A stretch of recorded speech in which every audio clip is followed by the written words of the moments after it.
હેમો દેવ તો ઘોડો થઈ જા આ બાજુ એ બાજુ મોડું વારાફરતી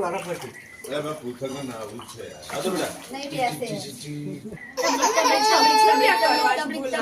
હે પાણી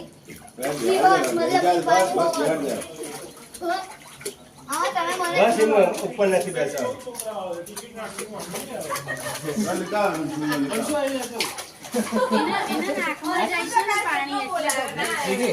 આ થોડું કાઢીને પાણી ઓછું કરી નાખ ને શું કરે